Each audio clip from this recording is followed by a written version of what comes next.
इफिसियों उसका 5 उसके 16 अध्याय में परमेश्वर का पवित्र वचन इस प्रकार कहता है कि अवसर को बहुमूल्य समझो क्योंकि दिन बुरे हैं।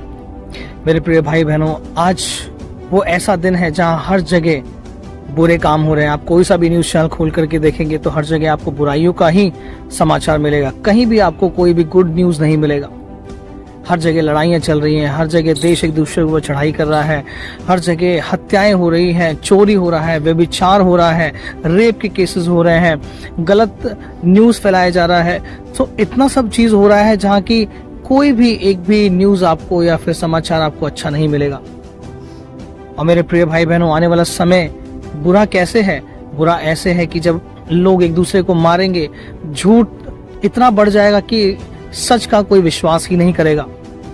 देश एक दूसरे के ऊपर इतनी चढ़ाई करेगी कि महंगाइयां बढ़ जाएंगी, खाने के लिए लोग तरसेंगे। लेकिन परमेश्वर का वचन हमें पहले ही आगाह करता है कि मेरे प्रिय भाई बहनों, दिन बुरे हैं। इसलिए आज जो अवसर हमारे पास है, अवसर कौन सा अवसर? सच्चाई को जानने का, अनंत जीवन को जानने का। क्योंकि हर एक व्यक्ति मरेगा, और जब वो मरेगा तो वो मरने के बाद स्वर्ग जाएगा जहां पर उसका न्याय होगा। यीशु मसीह उसका न्याय करेगा कि उसने धरती पर कैसा जीवन को बिताया है। क्या उसने पापों की तौबा किया? क्या उसने एक सही जीवन को बिताया?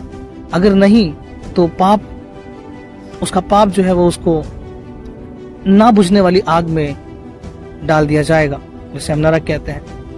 और यदि आपने यीशु मसीह पर विश्वास किया है, अपने पापों के ऊपर तौबा किया है, अपने जीवन को सही तरीके से बिताया है, एक धर्मी जीवन को बिताया है, मेरे प्रिय भाई बहनों, जब आप स्वर्ग में जाएंगे, आपका न्याय होगा तो परमेश्वर आपसे प्रसन्न होगा और आप अनंत जीवन के भागीदारी होंगे। क्योंकि यीशु मसीह वचन कहता है यूहन्ना 3:16 में कि परमेश्वर ने जगत से ऐसा प्रेम किया कि उसने अपना इकलौता पुत्र दे दिया, जो कोई उस पर विश्वास करे वह नाश न हो परंतु अनंत जीवन को पाए।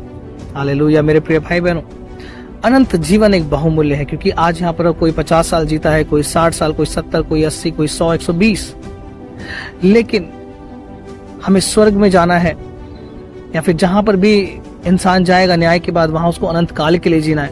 अगर वो नरक में जाता है तो वहां पर ना बुझने वाली आग, अनंत काल की पीड़ा और अनंत जीवन वहां पर उसको बिताना पड़ेगा, जो कि बहुत दुख भरा रहेगा।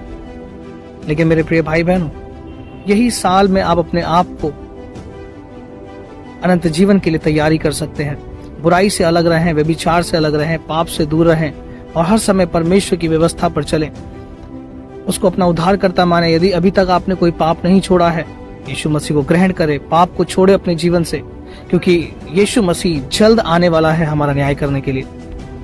और यदि आप दोषी ठहराए गए तो पाप, अनंत काल का जो दुख है वो आपको भोगना पड़ेगा। लेकिन यदि आप परमेश्वर की नजरों में धर्मी ठहराए गए तो सच में परमेश्वर का वचन कहता है कि आप उसके साथ स्वर्ग में बैठेंगे। हालेलुया। परमेश्वर आपको बहुत आयत से आशीष दे। God bless you. पवित्र रहें जैसा परमेश्वर का वचन कहता है कि वो पवित्र है। परमेश्वर आपको आशीष दे। God bless you.